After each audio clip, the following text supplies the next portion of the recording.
लेकिन उससे जुड़ती हुई चीज है, ध्वनि से जुड़ती हुई चीज है शब्द शक्ति विवेचन या शब्द शक्तियां। शब्द शक्ति का मतलब हुआ कि शब्द में वो कौन सी शक्ति होती है कि वो अर्थ पैदा कर पाता है। शब्द में अर्थ उत्पन्न करने की शक्ति कहां से आती है, इसको बोलते हैं शब्द शक्ति। और जब भी कोई आपसे पूछे शब्द शक्तियां क्या हैं, तो 3 शब्द शक्ति है जो आपने सुना हुआ है नाम। एक है अभिधा। ये शब्द आया आपके सामने कभी? आज आप लोगों का उत्साह बहुत कम दिख रहा है, क्यों? सिद्धांत आते ही नानी मर गई। दूसरा है लक्षणा, ये सुना है? ठीक है, तो तीसरा कौन सा होगा? व्यंजना। बहुत बढ़िया। अभिधा, लक्षणा, व्यंजना।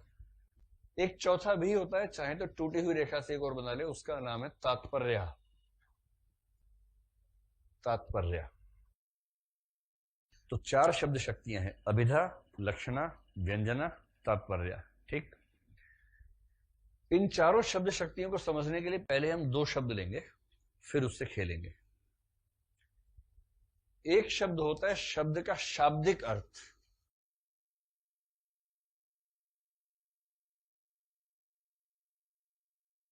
दूसरा होता है, सरल भाषा में कहें तो भावार्थ। भावार्थ क्या है, मतलब क्या कहना चाह रहे हैं, और जो शब्द का, उस शब्द का शाब्दिक अर्थ क्या है, एक सवाल ये भी होता है। ये बात समझ में आ रही है? जैसे कोई ऐसा सिचुएशन आप समझ सकते हैं कि शाब्दिक अर्थ कुछ और निकलता हो लेकिन भावार्थ कुछ और निकलता हो। जैसे अगर तुम्हारे सीने में आग है तो मुझसे बात करो, इसका जो शाब्दिक अर्थ निकल रहा है और जो भावार्थ निकल रहा है एक ही है, अलग अलग है? क्योंकि सीने में आग का मतलब अगर सच में आग है तो दिक्कत है। तो कहने वाला भी जानता है कि मैं असली आग की बात नहीं कर रहा हूं, और सुनने वाला भी समझता है कि यहाँ आग की बात नहीं हो रही है, जोश की बात हो रही है। तो शाब्दिक अर्थ अलग है, भावार्थ अलग है। बात समझ में आ गई? अब मैं कहूं कि सफेद रंग के बोर्ड पर काले पेन से लिख रहा हूं, इसमें जो शाब्दिक अर्थ है और भावार्थ है अलग अलग है कि एक ही बात है? तो ऐसा हो सकता है कि शाब्दिक अर्थ ही भावार्थ हो, ये भी हो सकता है कि भावार्थ अलग हो, शाब्दिक अर्थ अलग हो। So simple. शाब्दिक अर्थ के लिए एक तकनीकी शब्द आता है वाच्यार्थ। तो कहीं अगर आप पढ़ें वाच्यार्थ, इसका मतलब भी शब्दार्थ ही होता है, शाब्दिक अर्थ होता है। और यदि कहीं आप पढ़ें अभिप्रेतार्थ, अभिप्रेत क्या होता है? अभी अभिप्रेत बना है। अभिप्रेतार्थ में अभिप्राय क्या है, मीनिंग क्या है, इंटेंशन क्या है, साउंड क्या कर रहा है। तो भावार्थ कहो, अभिप्रेतार्थ कहो, एक ही बात। शब्दार्थ कहो, वाच्यार्थ कहो, एक ही बात है। मैं आपको 2-3 एग्जांपल देता हूं, आप बताइए कि दोनों चीजें समान है, अलग अलग है। मतलब शाब्दिक अर्थ या वाच्यार्थ और भावार्थ अभिप्रेतार्थ एक ही है या अलग अलग है, बताएंगे?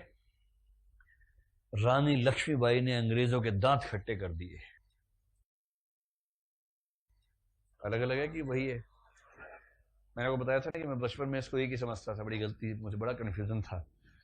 तो मैंने कई दिनों तक ऐसा महसूस किया, कई रात को सपने देखे कि लक्ष्मीबाई नींबू सांस में लेके गई थी अपने, और कोई अंग्रेज मिला, उसको दबाया और फिर नींबू निकाल काटा और उसके दांत पे रगड़ा ऐसे, और फिर उन्होंने कहा कि इसके भी खट्टे कर दी दांत, और दांत लेके आओ, और जो जो मिला उसके दांत खट्टे करती गई।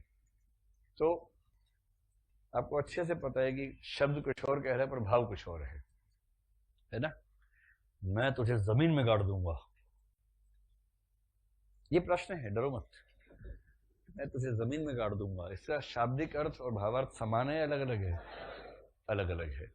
तुझे कीड़े पड़े, अलग अलग है। कोई नहीं चाह रहा कीड़े पड़े आपको, कोई क्यों चाहेगा? तो कहने का तरीका होता है। ठीक। अब आप सारे कंसेप्ट समझने के लिए उस जमीन पर आ गए जहां से 3 शब्द तुरंत समझ में आ जाएंगे। देखिए, शुरू करते हैं अभिधा से। इनमें से कौन सा शब्द आसान लग रहा है आपको, वही लेके चलेंगे। शाब्दिक अर्थ, भावार्थ, ठीक है, उसी को लेके चलते हैं। अभिधा का मतलब होता है जहां शाब्दिक अर्थ ही भावार्थ हो, जहां शाब्दिक अर्थ ही भावार्थ हो, उसे कहते हैं अभिधा। तो अभिधा बहुत आसान होगी समझने में, मुश्किल होगी? आसान कुछ नहीं है, कद्दू टाइप का होता है एकदम, उसमें कोई रोमांच ही नहीं है, रोचकता ही नहीं है। तो जल्दी से ऐसे 3 वाक्य बोल के बताइए जो अभिधा में हो। जैसे एक तो मैंने बोल दिया, 3 वाक्य बोल के बताइए जो अभिधा में हो। ये खुद अभिधा में है? नहीं? अब बताइए 2 वाक्य बताइए जल्दी से। नहीं सोच रहा? वाह क्या बात है, गिलास में पानी है, वाह बहुत बढ़िया, क्या बात कही। तो लिखो ना, ऐसी वाक्य लिखो, गिलास में पानी है। और बताइए ऐसा कुछ। हम पढ़ाई कर रहे हैं, मतलब इसमें झूठ भी बोल सकते हैं, कोई दिक्कत नहीं, अभिधा होनी चाहिए बस, है ना। हम पढ़ाई कर रहे हैं, झूठ भले हो लेकिन अभिधा में है, असली बात ये है। हम पढ़ाई कर रहे हैं और आप पढ़ा रहे हैं। कितने गहरे गहरे वाक्य खोज के लाए आप लोग। आप पढ़ा रहे हैं और भूरे रंग का पर्दा लगा हुआ है। यही सब होता है, और क्या होता है, यही सब तो होता है विधा में। इसे चलवा दीजिए, ये भी विधा में, ये देखिए, ये भी विधा में। केवल मनोरंजन न कवि का कर्म होना चाहिए, उसमें उचित उपदेश का ही मर्म होना चाहिए। अभिधा होती है सबसे सपाट, कोई रोमांच नहीं, कोई मजा नहीं, लेकिन सरल होती है। अगर आप चाहते हैं कि आम आदमी को समझा सके तो आम आदमी के लिए अभिधा में लिखना पड़ता है। हाँ, थोड़ा बहुत लक्षणा व्यंजना चलेगी, लेकिन आमतौर पर अभिधा में लिखना पड़ता है। इसलिए कहते हैं कि अभिधा में लिखी गई कविता बहुत दूर तक जाती है, हालांकि बहुत गहरा असर पैदा नहीं कर पाती है। जाती दूर तक है, उसका विस्तार प्रसार बहुत ज्यादा है, गहराई, रोमांच, आनंद, चमत्कार वो कम होता है। कोई पूछे कि अभिधा में सबसे बड़े कवि कौन है, तो वो है मैथिली शरण गुप्त। और क्योंकि अभिधा में लिखते हैं, इसीलिए कुछ लोगों ने कहा कि सिद्ध कीजिए कि गुप्त में कुछ भी गुप्त नहीं है। कुछ गुप्त है ही नहीं, क्योंकि अभिधा में है, सीधी सपाट भाषा में है, क्या गुप्त रहेगा उनके अंदर। और मैथिली शरण गुप्त के जो मेंटर थे, उनका नाम था महावीर प्रसाद द्विवेदी। उनकी कविताएं पढ़ के और दुख होता है। अपने सब सेवक समूह पर स्वामी का आदर सत्कार, प्राय है घटा बढ़ा करता है सदा प्रयोजन के अनुसार। अगर ये कविता है तो महावीर प्रसाद द्विवेदी की ही है। हम इसे कविता मानने में भी परेशान होते हैं, क्योंकि गद्य जैसा एकदम लिख दिया है। अब आइए लक्षणा पर देखिए, यहां से थोड़ा सा रोचकता शुरू होगी। लक्षणा के बारे में पहले से मान के चलिए कि जितने भी मुहावरे हैं, लोकोक्ति हैं, वो सब लक्षणा में है। तो लक्षणा होने की 3 कंडीशंस होती हैं। देखिए कंडीशंस क्या है। अगर ये कंडीशंस फुलफिल हो रही हो तो आप कहिए कि लक्षणा है। और जैसे छायावाद को लेकर प्रश्न है एक बार कि छायावाद लाक्षणिक काव्य है, इस तरह का सवाल आ जाता है। तो लक्षणा की पहली शर्त यह है कि कथन के शाब्दिक अर्थ में बाधा पैदा होती है। लिखिए इस बात को, कथन के शाब्दिक अर्थ में बाधा उपस्थित होती है। जाना चाह रहे हैं, जाओ, क्या दिक्कत है, शर्मा क्यों रहे हो। कथन के शाब्दिक अर्थ में बाधा उपस्थित होती है। तो पहली कंडीशन है शाब्दिक अर्थ में बाधा। ठीक, इसका मतलब जो शाब्दिक अर्थ है ना, वो एग्जैक्टली या तो संभव नहीं है या व्यावहारिक नहीं है। तो बाधा का मतलब है या तो असंभव या अव्यावहारिक। आपको लगा नहीं यार ऐसा नहीं हो सकता, ये क्या बात हुई, ये तो गलत बात है। जब ये भाव आए किसी वाक्य को सुन के, आप समझ सकते हैं कि उसके वाच्यार्थ में यानी कि शाब्दिक अर्थ में बाधा पैदा हो गई है। अभी एग्जांपल देकर समझाऊंगा आपको। जैसे कोई आपसे पूछे कहाँ रहते हो आप, अरे बत्रा देखे हो, आप बत्रा देखे हैं, मेन रोड है ना, बस मेन रोड पे ही रहते हैं। आप ऐसे बोलते कि नहीं बोलते हैं, एकदम मेन रोड पे रहते हैं। अब ये है मेन रोड। आपने कहा कि मेन रोड पे रहता हूं, तो आपका घर यहां है। अगर आपका घर यहां है तो ये फिर मेन रोड नहीं बचा, फिर मेन रोड ऐसे बनाना पड़ेगा। ऐसे है तो आप मेन रोड पे रहते नहीं है, फिर आपको शिफ्ट करना पड़ेगा वहां इस वाक्य को सही साबित करने के लिए। मेन रोड नहीं देखा, अरे चौराहा देखा, चौराहे पे रहते हैं एकदम। चौराहे पे केवल दो प्राणी रहते हैं, एक पुलिस वाला, एक भिखारी। हो तो कोई रहता नहीं है जो वहीं स्थायी रूप से रहता हो, लेकिन आप बोलते मैं एकदम चौराहे पे रहता हूं। तो बताइए कि शाब्दिक अर्थ या वाचिक अर्थ में या वाच्यार्थ से बाधा है या नहीं है? असंभव है, अव्यावहारिक है, ये कोई बात छोड़ना हुई है ना। लेकिन जब कोई आपसे कहता है चौराहे पे रहता हूं, तो आप मजाक नहीं बनाते उसका, बोलते अच्छा अच्छा very good but a landmark, कितना आसानी से पहुंच जाएंगे, ऐसे तो बोलते हैं। आपको आश्चर्य होता है कभी? अभी तो हो रहा है, क्लास में बात चल रही है, कोई अगर आपसे ये कहे कि बता जानते हो, बस वहीं रहते हैं, अगर कोई आपसे ऐसे कहे तो आप चकित होते हैं, आपको लगता है कि आसान हो गया, बहुत ज्यादा आसान हो गया। इसका मतलब बात में सेंस तो निकल ही रही है, लेकिन वाच्यार्थ में बाधा है, ये बात समझ में आ रही है। बाधा होने के बाद हम क्या करते हैं? उस बाधा को दूर करने के लिए उसके निकटतम अर्थ की तलाश करते हैं। तो दूसरी कंडीशन है निकटतम अर्थ की तलाश, कि ये व्यक्ति जो कह रहा है ये बात तो संभव है नहीं भाई जो कह रहा है, तो क्या दूसरा अर्थ निकल सकता है इसकी बात से, उसको हम टटोलने का प्रयास करते हैं। और निकटतम अर्थ की तलाश करने के दो तरीके हैं। एक है रूढ़ी, कि जो बात ये कह रहा है ऐसा तो नहीं कि इस तरह से कहने की टेंडेंसी समाज में हो पहले से, रूढ़ी यानी परंपरा चली आ रही हो। कई बार परंपराएं होती है ना, कि एक परंपरा है कि इस तरह से कहा जाता है, और क्योंकि पूरे समाज को आदत है तो इस तरह से कहते हैं।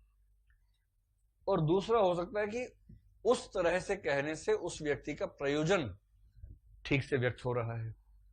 अभी आप दो शब्द लिखिए, रूढ़ी और दूसरा लिखिए प्रयोजन, फिर मैं आपको दोनों के एग्जाम्पल देकर समझाता हूं। तनाव बिल्कुल मत लीजिए, है ना।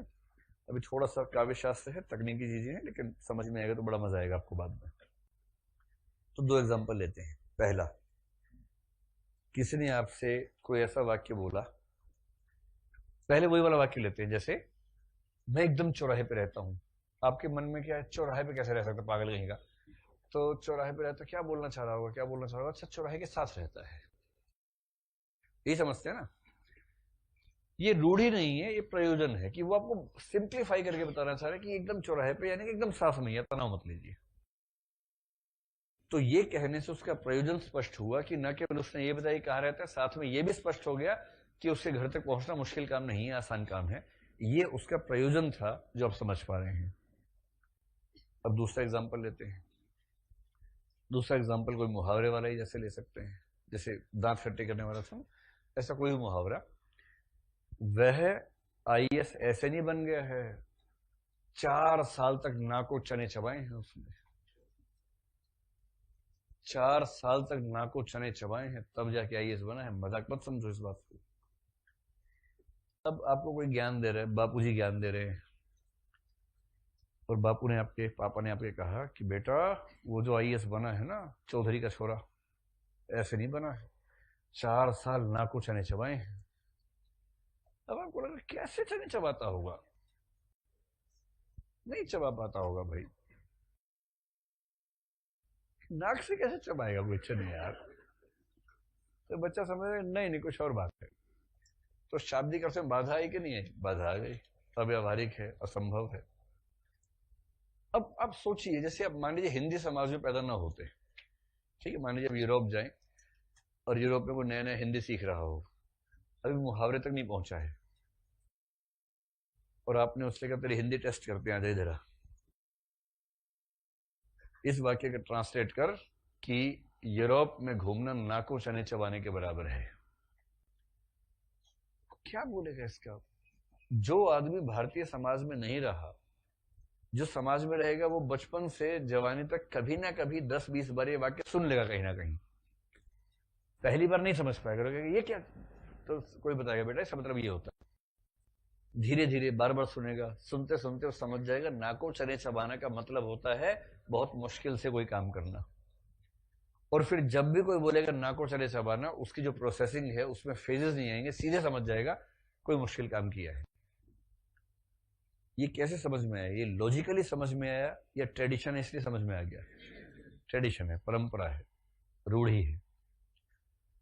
और रूढ़ी से जो बात समझ में आती है उसको मुहावरों, लोकोक्तियों के रूप में इस्तेमाल करते हैं। पर किसी अंग्रेज से आप कहेंगे कि इसका अर्थ बताओ, नहीं बता पाएगा। फिर वो इसका जो अनुवाद होगा आप समझ रहे हैं कैसा, गूगल ट्रांसलेशन जैसा हो जाएगा। Rani Lakshmibai sawed the teeth of the British people. अब अंग्रेज पढ़ के समझ नहीं पा रहे क्या किया रानी लक्ष्मीबाई ने हमारे साथ, क्योंकि आपने मक्खी पे मक्खी बिठा के अनुवाद कर दिया है, सेंस तो समझ में आई नहीं उस चीज की। ऐसे उनके मुहावरे जो होंगे वो हमें समझ में नहीं आएंगे, उनके भी तो मुहावरे हैं। तो लक्षणा में जो रूढ़ी से समझ में आती है उसको बोलते हैं रूढ़ा लक्षणा। जो प्रयोजन से समझ में आती है उसको बोलते हैं प्रयोजनवती लक्षणा। प्रयोजनवती की एक बहन है, कौन, मायावती, कोई बात नहीं। तो लक्षणा के दो प्रकार है मोटे मोटे, वैसे तो 50 प्रकार होते हैं, हमारे काम के दो प्रकार हैं। एक का नाम है रूढ़ा लक्षणा, एक का नाम है प्रयोजनवती लक्षणा। आप में से कुछ लोग अच्छी खासी नींद लेते हुए पाए गए हैं, ऐसे ऐसे हिल हिल के नींद ले रहे हैं, ऐसे कई लोग ऐसे ऐसे हिल हिल के थोड़ा आगे हो रहे हैं, ऐसे ऐसे। इसको तुरीयावस्था कहते हैं साहित्य में, समाधिस्थ स्थिति में चले गए हैं। अगर मुश्किल है तो छोड़ सकते हैं, ऐसा कुछ जरूरी नहीं है इसको पढ़ना। मुश्किल लगे तो छोड़ दें क्या, मटिया दें इसको, मटिया दें, नहीं मटियाएं। तो एक बार मैंने कुछ सुना था जोक, पाकिस्तान के रेलवे स्टेशन पे 100 लोग मर गए ट्रेन के नीचे आके, 99 लोग मर गए, सॉरी 100वां नहीं मरा था। याद है आप लोगों को? हाँ सुनाया था, मुझे याद है, आज आपको याद दिला रहा हूं मैं। तो टीवी के पत्रकार ने पूछा कि हुजूर आपके समूह के 99 लोग मर गए, क्यों मर गए? तो उसने, गलती रेलवे वालों की है, हम सब प्लेटफॉर्म पे खड़े हुए थे और तभी अनाउंसमेंट हुई कि ट्रेन प्लेटफॉर्म नंबर 1 पे आ रही है, और हमें जानकारी थी कि ट्रेन पटरी पे आती है, और घोषणा हुई कि प्लेटफॉर्म पे आ रही है ट्रेन।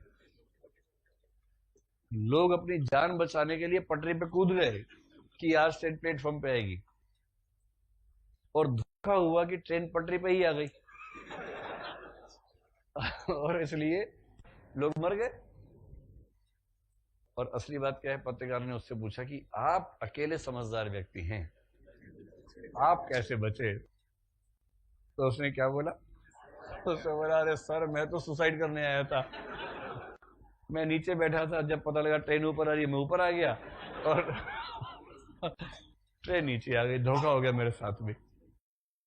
ये जो एग्जाम्पल उस दिन मैंने आपको जोक के रूप में सुनाया था, ये लक्षणा का उदाहरण है। दिल्ली से अमृतसर जाने वाली शताब्दी एक्सप्रेस प्लेटफॉर्म नंबर 1 पे आ रही है, मैं चौराहे पे रहता हूं। एक ही वाक्य है, कहाँ रहते हो? गंगा नदी देखिए, बस गंगा पे रहता हूं। संस्कृत काव्य शास्त्र का प्रसिद्ध उदाहरण है गंगायाम घोषः, गंगा पे ही रहता हूं, गंगा में ही मेरी बस्ती है। इस समय गंगा किनारे बस्ती है, जैसे हमारे गंगा के नजदीक रहता हूं, तट पे रहता हूं। तो लक्षणा थी जिसे अभिधा समझने से 99 लोगों की मौत हो गई और एक जिसको मरना था वो मर नहीं पाया। ये होती है लक्षणा। लक्षणा का प्रयोग करने से क्या होता है कि थोड़ा सा रोमांच पैदा होता है, मजा आता है, गहरी बात जो पहली बार में समझ में नहीं आती है। जैसे प्रसाद बहुत प्रयोग करते हैं छायावाद के लोग, इसमें अगर आप नाम लिखना चाहें लक्षणा का प्रयोग करने वालों में, एक आंदोलन है छायावाद, जम के प्रयोग करता है, और दूसरा है प्रयोगवाद। प्रयोगवाद, मीठी चाय सा दिन, क्या मतलब हो सकता है इसका? हल्की मीठी चाय सा दिन, टाइपराइटर में बिना टाइपिंग के ऊपर चढ़ते हुए कागज जैसा दिन। पहली बार में नहीं समझ में आता क्या है, फिर आप उस कंटेक्स्ट को समझेंगे तो आप अनुमान करेंगे कि लेखक क्या कहना चाह रहा है। तो जब जब ऐसा हो कि पहली बार में समझ में नहीं आ रहा, फिर सेंस निकालनी पड़ रही है, उसको बोलते हैं लक्षणा। स्पष्ट हुआ? चमत्कार होता है, मजा आता है, लेकिन लक्षणा सर्वजन सुलभ होती है या कठिनाई पैदा करती है? और इसलिए प्रसाद प्रसाद नहीं है। क्योंकि प्रसाद लिखते हैं लक्षणा में बहुत ज्यादा, और आम पाठक जो उनका लाक्षणिक अर्थ नहीं समझ पाता वो फंस जाता है। तो लक्षणा शब्द शक्ति से जो अर्थ समझ में आता है अंत में, यानी भावार्थ जो होता है, उसको बोलते हैं लाक्षणिक अर्थ, लक्षणा से निकलने वाला अर्थ। ठीक। तीसरी शब्द शक्ति है व्यंजना। व्यंजना का सरल सा मतलब यह है कि बाधा नहीं होती, मतलब बाधा नहीं है, बात समझ में आ रही है आपको आराम से। असल में व्यंजना भी दो प्रकार की है, मैं थोड़ा सा उसको सिंप्लीफाई करने के लिए एक प्रकार को हटा के बोल रहा हूं ताकि आपको ज्यादा तनाव ना हो। तो हम सिंपल करके समझ रहे हैं इस चीज को। आप क्या कह रही थी? और दो ही कंडीशन है, दूसरे में ही हमने पूरी बात कह दी कि जब, मतलब तीसरे में हम रूढ़ी और प्रयोजनवती को अलग करने वाले थे, तो उसको सेकंड में कर लिया। व्यंजना का बेसिक मतलब सिर्फ ये होता है कि ऐसी स्थिति जहां पर शाब्दिक अर्थ में बाधा ना हो, किंतु शाब्दिक अर्थ और भावार्थ में अंतर हो। शाब्दिक अर्थ इज नॉट इक्वल टू भावार्थ। ये दो कंडीशंस हैं। मैं फिर कह रहा हूं कि ये कंडीशन बताते हुए मैं थोड़ा सा पाप कर रहा हूं, क्योंकि काव्य शास्त्र में एग्जैक्टली ऐसा नहीं मानते, हम उसे थोड़ा सा सिंप्लीफाई कर रहे हैं क्योंकि आपको इसी स्तर पर समझने की जरूरत है। शाब्दिक अर्थ में बाधा नहीं है, लेकिन शाब्दिक अर्थ और भावार्थ में अंतर है। एक सेकंड जरा सोच के देखिए, अभिधा में क्या स्थिति थी? अभिधा में बाधा थी या नहीं थी? बाधा नहीं थी, पर शाब्दिक अर्थ ही भावार्थ था। लक्षण में क्या था? बाधा थी, और इसलिए शाब्दिक अर्थ अलग था, भावार्थ अलग था। व्यंजना में भी शाब्दिक अर्थ भावार्थ से अलग है लक्षण की तरह, लेकिन शब्दार्थ में बाधा नहीं होती है, बाधा एकदम नहीं होती है। जैसे सबसे महान कवि जो होता है ना, व्यंजना में लिखते हैं। व्यंजना शब्द शक्ति का प्रयोग जो करेगा, आप कह सकते हैं कि महानतम कविताएं। और अगर किसी को व्यंग्य करना हो ना, व्यंग्य असली तब होता है जब सुनने वाला तिलमिला जाए, एकदम उसका खून जल के राख हो जाए, और उसके बाद भी कुछ कहने की हालत में ना हो, क्योंकि कुछ कहेगा तो उसके बाद चीजें और बिगड़ जाएंगी। कभी आप ऐसी दुर्दशा में फंसे कि कोई व्यक्ति आपके मजे ले रहा हो, आपका मजाक उड़ा रहा हो, व्यंग्य कर रहा हो, और इतना शातिर हो व्यंग्य करने के मामले में कि आप जवाब दे तो उस पर और ऐसा जवाब दे कि और जीना मुश्किल हो जाए आपका? कभी फंसे ऐसी स्थिति में? नहीं? अच्छा, आप वो वाले व्यक्ति हैं जिसने ऐसा किया था किसी के साथ? ये भी हो सकता है, ये भी हो सकता है, पर आमतौर पर व्यक्ति दोनों स्थिति में कभी ना कभी आता जरूर है, कभी ना कभी फंसता भी तो जरूर है। व्यंग्य जो होता है ना, तिल मिला देने वाला, वो व्यंजना शब्द शक्ति से पैदा होता है। जैसे मैं आपको एक एग्जांपल देता हूँ। एक बार मैं एक चौराहे से गुजर रहा था, इसमें तो कोई ऐसी बात नहीं है ना अब तक। एक बार मैं एक चौराहे से गुजर रहा था, क्या बात है, ठीक है, सामान्य बात है ना? गुजर गया नहीं था, गुजर रहा था चौराहे से। तो एक बार चौराहे से गुजर रहा था, तो दिल्ली सरकार चाह रही थी कि लोग कम स्पीड में गाड़ी चलाएं, तो सरकार ने एक विज्ञापन का बोर्ड लगा रखा था, बड़ा सरल सा, जिनको जल्दी थी वे चले गए। बस वो पढ़ के मैंने स्पीड कम कर ली अपनी, क्योंकि मैं समझ गया कि क्या कहना चाह रहे।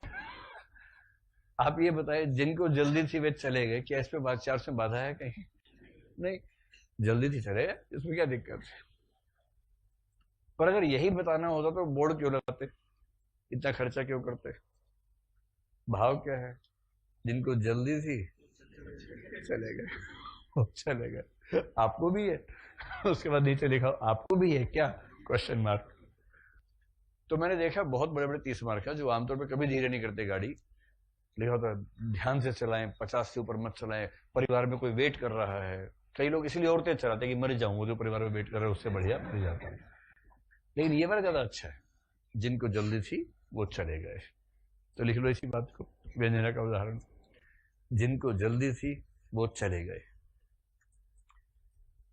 अभी दूसरा एग्जांपल लेते हैं, और मान लीजिए कि जैसे यूपीएससी एग्जाम देते हुए मेरी घड़ी खराब हुई थी, वैसे किसी दिन सामने वाली घड़ी खराब हो जाए। मेरे सामने घड़ी है जो आपके पीछे है। क्लासरूम में ऐसे ही करते जानबूझ कि बच्चों को ना देखे, टीचर घड़ी दिखती रहे ताकि वो समझ जाए कितना टाइम बचा हुआ है उसके पास। मान लीजिए कि घड़ी खराब हो जाए किसी दिन,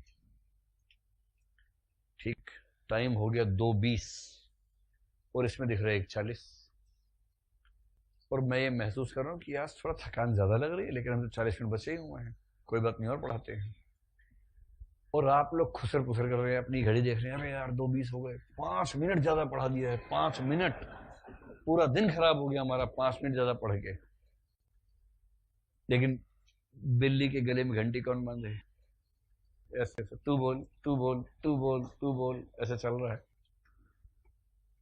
फिर कोई एक शेर या शेरनी उठे और कहे, सर 2:25 हो गए।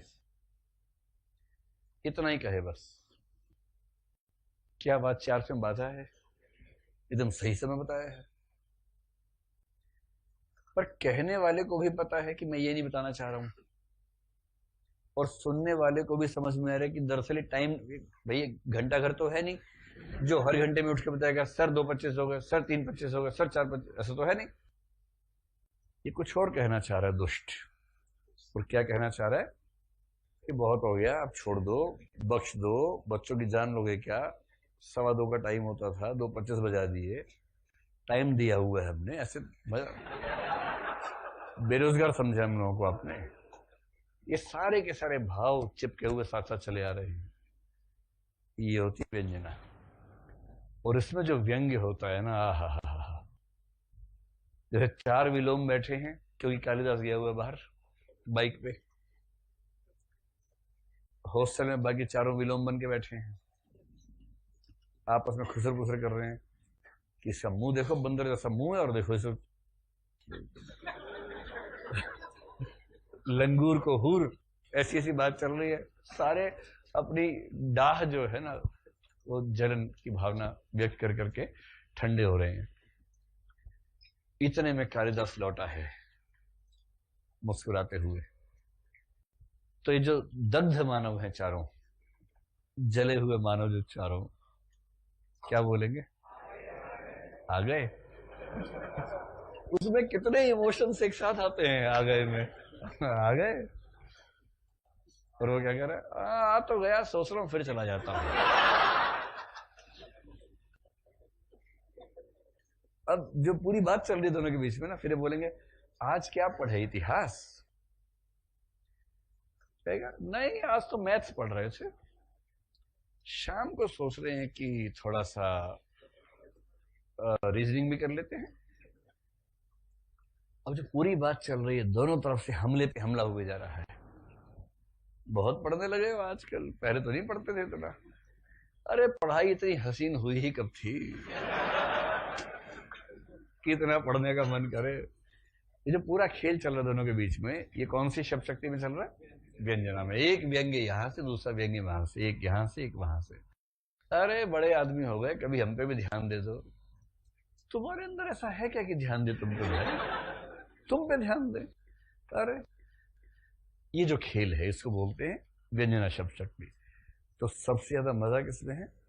व्यंजना, व्यंग्य की शक्ति। और मुख्य रूप से इसका प्रयोग हिंदी में 2 महान कवियों ने किया। एक कवि तो इतना महान है, उसका नाम है कबीरदास। उसको सब पता है दुनिया में, सिर्फ ये नहीं पता कि वो कवि है, बाकी सब उसको पता है दुनिया में। और कबीरदास के छोटे भाई जो कुंभ में गुम हो गए थे और 2000 साल बाद मिले हैं, मतलब कुछ 100 साल बाद पैदा हुए, उनका नाम है नागार्जुन। नागार्जुन भी उतना ही कड़क लिखते हैं, उतना ही कठोर लिखते हैं। बरसाकर बेबस बच्चों पर मिनट मिनट में 5 तमाचे, इस तरह से दुखरन मास्टर गढ़ता है आदम के सांचे। इंसान के सांचे गढ़ता है मास्टर क्लास में बच्चों को, हर मिनट में 5 तमाचे मार मार के। बरसाकर बेबस बच्चों पर मिनट मिनट में 5 तमाचे, इस तरह से दुखरन मास्टर गढ़ता है आदम के सांचे। क्या लिखते हैं। आपको बचपन याद आ रहा है ना अपना? याद आता है। तात्पर्य बेकार की बात है, जबरदस्ती की बात है, लेकिन क्या पता आपसे इंटरव्यू में, ये सब सवाल इंटरव्यू में आ सकते हैं, मेंस में तो आपके उत्तर में आएंगे। और कभी कभी किसी प्रश्न में एक शब्द आ जाएगा, जैसे मैं श्री शरणगुप्त अभिधा के कवि हैं जबकि प्रसाद लक्षणा के कवि हैं। अब वहां पता होगा तो ठीक है, वरना फिर आप घुमा फिरा के व्याख्या करेंगे उसकी। तात्पर्य दरअसल दार्शनिक मामला ज्यादा है। देखिए, एक वाक्य बोलते हैं, बोल दिया, एक वाक्य बोलते हैं, ये भी एक वाक्य है। तो एक वाक्य बोलते हैं, उसके पहले लगाए चलिए। चलिए एक वाक्य बोलते हैं, ठीक, आसान वाक्य है।